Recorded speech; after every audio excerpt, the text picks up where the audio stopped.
Le 3 janvier 2026 restera comme une date historique et explosive dans la politique latino-américaine et mondiale. Ce jour-là, les États-Unis ont lancé une opération militaire de grande ampleur au Venezuela qui s'est soldée, selon les déclarations officielles de Washington, par la capture du président vénézuélien Nicolás Maduro et de son épouse, Cilia Flor, avant d'être emmenés hors du pays. L'annonce a été faite dans la matinée par le président américain Donald Trump lui-même, via les réseaux sociaux, dans un message frappant et sans précédent. Selon les autorités américaines, cette opération a été menée dans le cadre d'une campagne de longue date visant à mettre fin aux activités criminelles présumées du régime de Maduro, qu'il qualifie de narcoterroristes et de narco-État.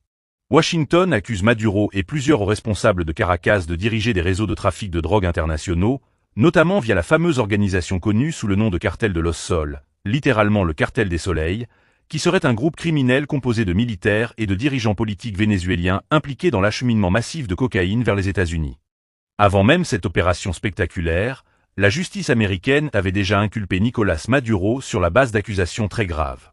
Dans les documents judiciaires déposés dans le district sud de New York, Maduro et son épouse ont été formellement mis en cause pour complot en vue de commettre des actes de narcoterrorisme, de complot pour importer de la cocaïne, de possession illégale d'armes automatiques et d'engins explosifs, ainsi que de complot pour détenir ces armes contre les États-Unis. C'est la procureure générale des États-Unis, Pam Bondi, qui a rendu public ce chef d'inculpation, soulignant l'ampleur et la gravité de ces accusations. Les États-Unis affirment que ces charges ne sont pas nouvelles. Des poursuites fédérales contre Maduro remontent à plusieurs années, notamment depuis 2020, lorsque des accusateurs américains l'ont lié à des réseaux de cocaïne destinés à inonder le marché nord-américain. À plusieurs reprises, des responsables américains, dont le secrétaire d'État Marco Rubio, ont affirmé que Maduro était lui-même au cœur du cartel de Los Sols et responsable de l'acheminement massif de drogue vers les États-Unis. Le gouvernement américain a même offert une récompense pouvant atteindre 50 millions de dollars pour toute information menant à l'arrestation ou à la condamnation du président vénézuélien, considérant ces crimes comme un enjeu majeur de sécurité nationale. Cette prime, une des plus élevées jamais proposées pour un chef d'État, reflète l'intensification des efforts de Washington pour traduire Maduro en justice. Toutefois, du côté de Caracas, la réaction a été immédiatement hostile et explosive, au sens propre comme au figuré. Après que des explosions ont retenti dans la capitale, Caracas, et que des frappes aériennes ont été signalées dans plusieurs régions du pays, le gouvernement vénézuélien a dénoncé une agression militaire illégale et une violation flagrante de la souveraineté nationale. La vice-présidente Delcy Rodriguez a fait savoir que ni Maduro ni Cilia Flor n'étaient localisés après l'attaque, exigeant une preuve de vie de la part des États-Unis et qualifiant l'opération des « actes impérialistes ».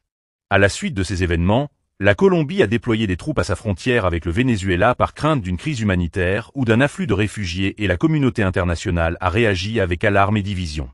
Certains pays de la région ont condamné la pression militaire américaine comme une agression inacceptable, appelant au respect du droit international, tandis que d'autres ont salué l'opération comme un pas nécessaire dans la lutte contre le narcotrafic et la criminalité transnationale. Pour comprendre ces accusations, il faut revenir sur le rôle que les États-Unis attribuent à Maduro depuis des années. Washington affirme que le président vénézuélien ne se contente pas d'être un dirigeant critiqué pour ses pratiques autoritaires et son érosion de la démocratie, mais qu'il serait un acteur central d'un réseau criminel international, utilisant des structures militaires et gouvernementales pour faciliter le transport de stupéfiants vers les marchés internationaux, notamment américains.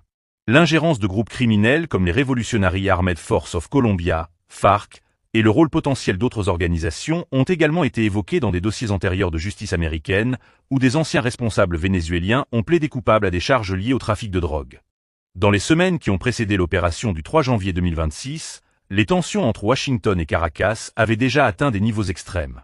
Le gouvernement américain avait multiplié les frappes contre des navires que les autorités affirmaient être impliqués dans des activités de trafic de drogue au large des côtes vénézuéliennes, provoquant plus d'une centaine de décès, et avait déployé une présence militaire considérable dans les Caraïbes tout en lançant des attaques ciblées contre des installations vénézuéliennes suspectées d'être utilisées par des groupes criminels. Face à ces pressions, Maduro avait tenté de projeter une image d'ouverture au dialogue, déclarant que le Venezuela était prêt à discuter sérieusement de la lutte contre le trafic de drogue avec les États-Unis.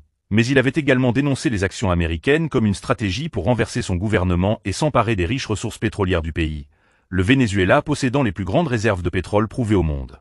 L'impact de l'inculpation et de la capture de Maduro est immense. Sur le plan juridique, il met en lumière la manière dont un chef d'État en exercice peut être visé par un système judiciaire étranger pour des accusations criminelles extrêmement graves. Sur le plan géopolitique, il transforme une querelle diplomatique en crise internationale majeure, avec implication pour la sécurité régionale, les marchés pétroliers mondiaux et les relations entre puissances mondiales.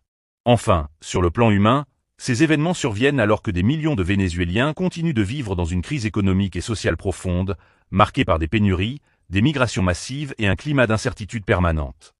Ce tournant dramatique pose une question essentielle. Est-ce que l'inculpation et la capture de Nicolás Maduro marquent le début de la fin de son pouvoir, ou seront-elles perçues comme une escalade sans précédent d'une superpuissance visant un dirigeant contesté? L'avenir proche du Venezuela, tant sur le plan politique que social, reste totalement incertain, tandis que le monde observe, choqué, les répercussions d'un événement qui pourrait redessiner les équilibres du XXI siècle.